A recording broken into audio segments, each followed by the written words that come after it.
I now invite Dr. Srinath Reddy. He's the Public Health Foundation of India is the only institute that I know who focus specifically on the public health issues related to not only India, but many other places. Today, he's going to talk to us. Rare diseases need attention under universal health coverage. Dr. Srinath Reddy, stage is yours. Thank you very much.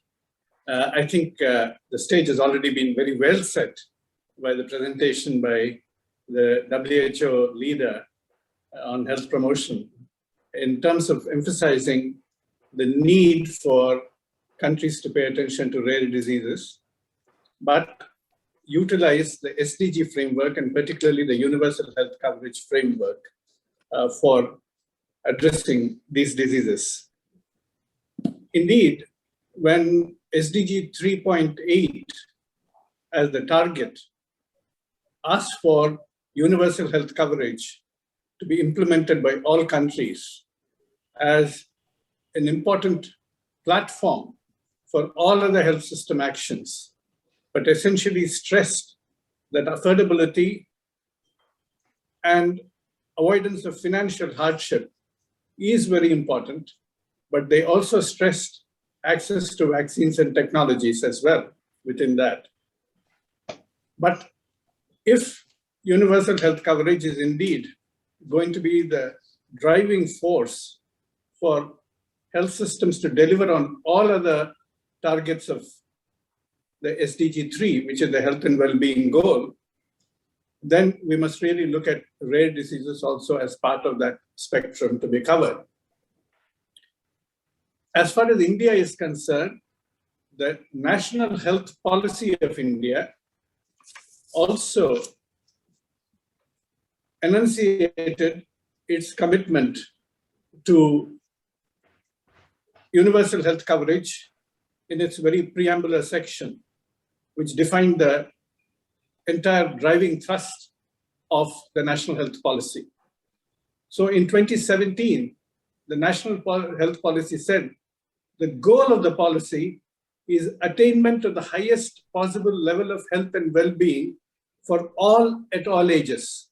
So the universality was reflected there as a goal which is aspirational, but also a commitment which is operational. It emphasized also that universal access to good quality healthcare services without anyone having to face financial hardship as a consequence has to be one of the very important objectives of the National Health Policy. So if we take that as our guiding light as to how India must direct its attention towards rare diseases, we recognize that universal health coverage is indeed the way to go.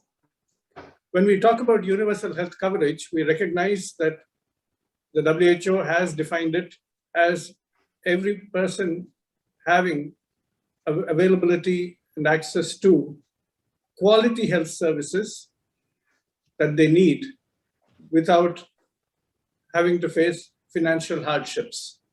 But recognizing that this is a progressive universalization depending upon the available resources at any given point in time, and priorities will have to be exercised in defining the package of services to be provided under universal health coverage. Clearly, the WHO defined it as a cube in which there were 3 dimensions, which is population coverage, service coverage, and cost coverage, and saying that at any given point in time, the package of services under UHC would have to include each of these 3 dimensions as decided on the basis of national policy.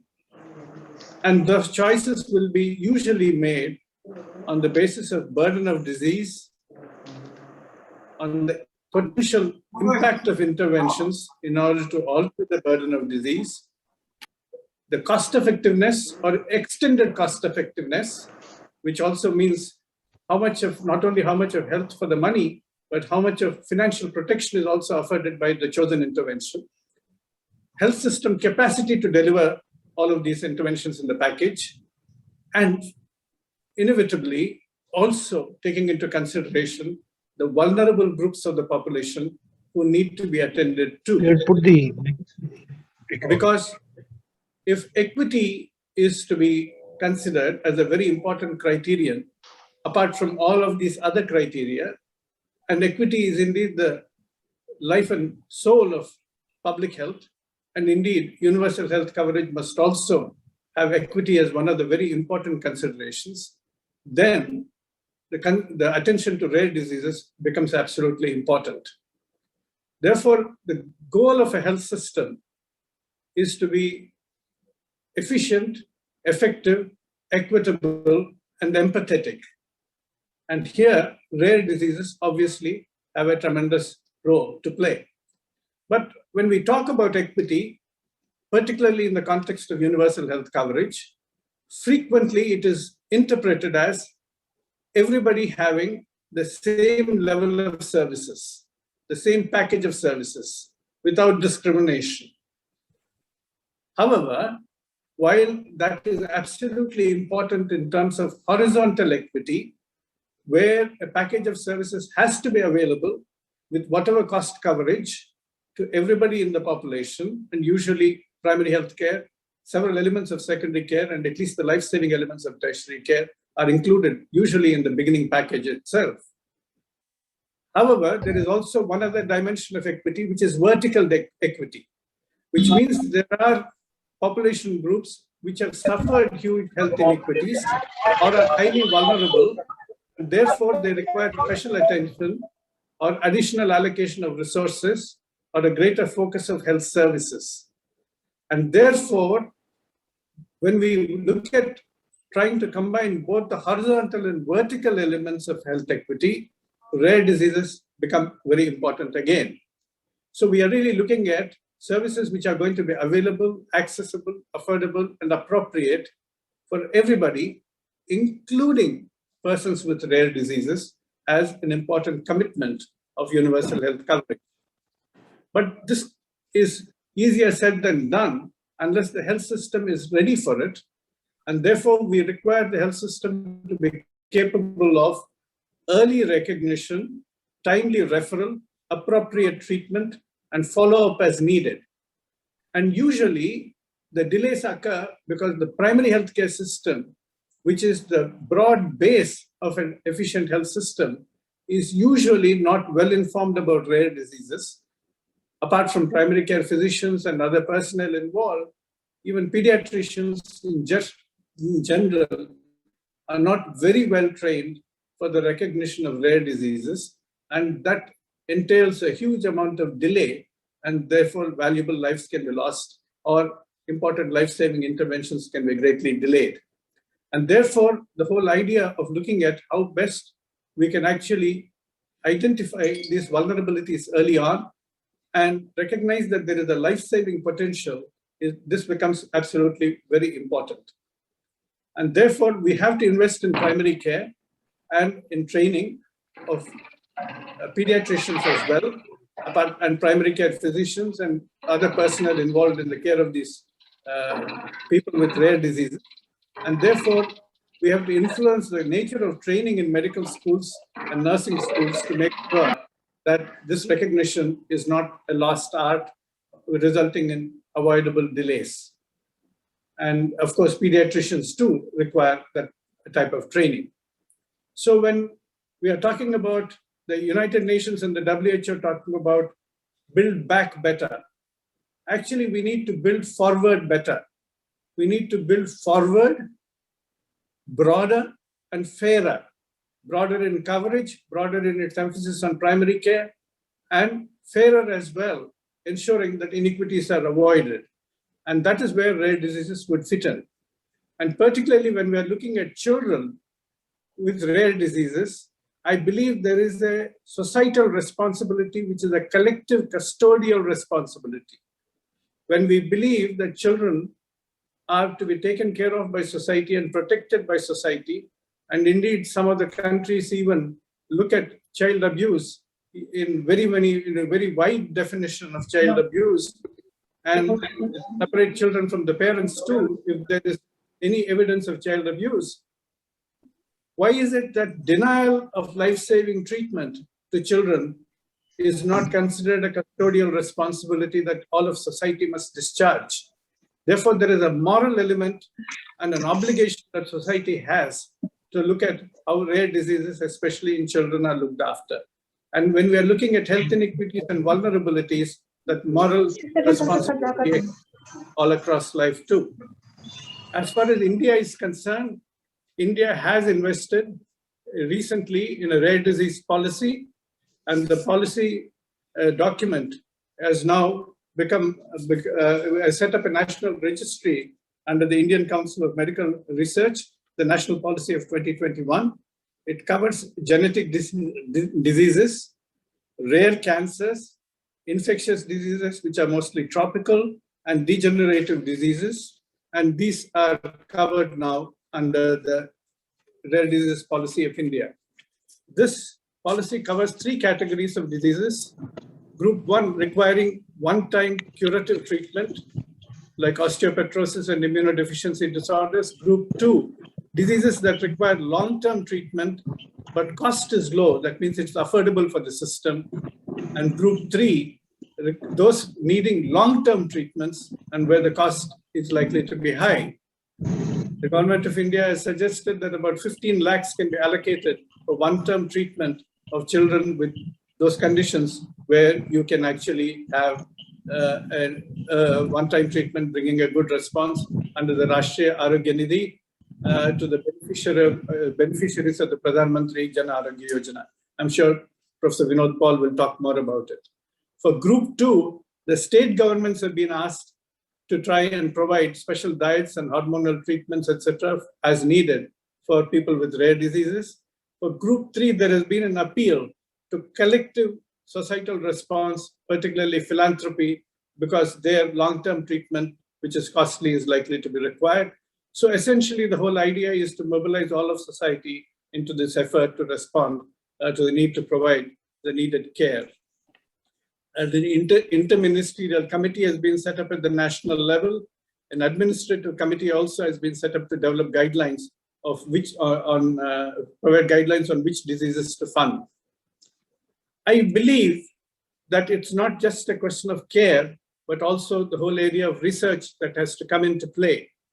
And the research is for diagnosis and treatment of rare diseases, because not only it will benefit the people with rare diseases, but it can also benefit common conditions too.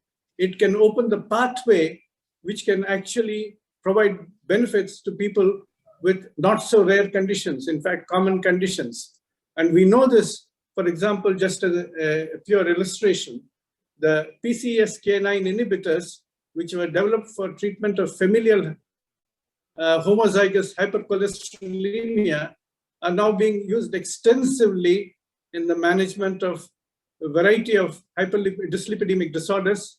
It is now the treatment of coronary artery disease and stroke, which of course are the leading killers in the world, because they markedly decrease LDL cholesterol, triglycerides, lipoprotein A, little a, and increase HDL.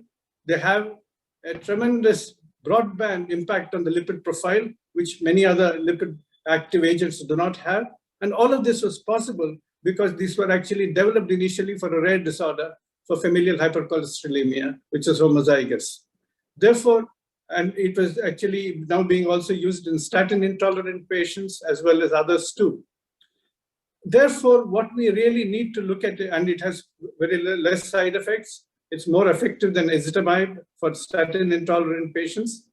And we therefore must recognize that investment in rare diseases can benefit even common disorders, and we must take that approach as a research priority as well.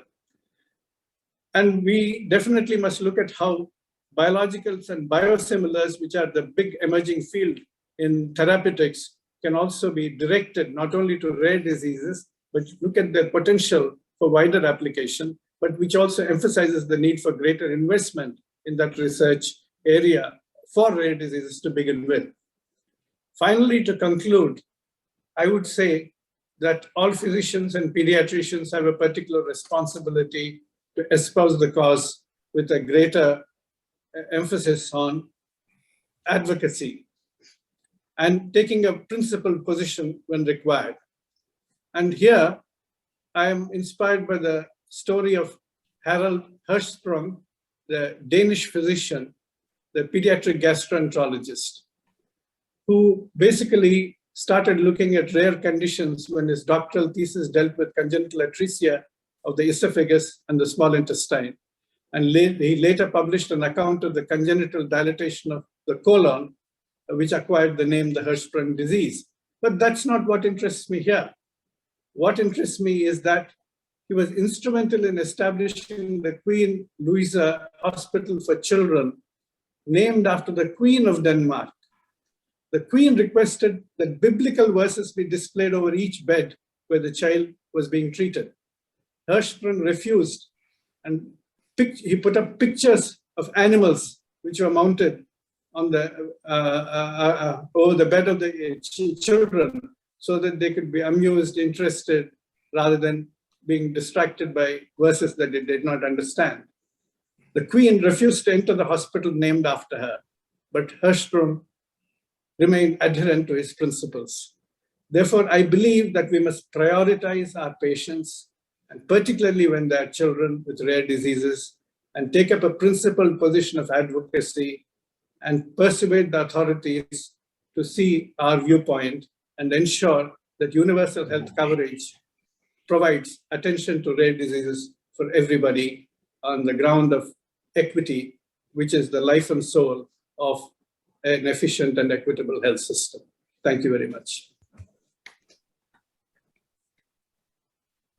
Thank you, Dr. Srinath Reddy. A very stimulating and inspiring presentations to all of us. And thank you for including or mentioning particularly rare disease and SDGs. And I also got from you, health system is a package, not just individual entities. I think one message that I strongly support what you said, that rare disease patients also have the equal rights and opportunities like any other common disease patients. Thank you very much for that message, and hopefully we'll get there where we want. Thank you very much for your support.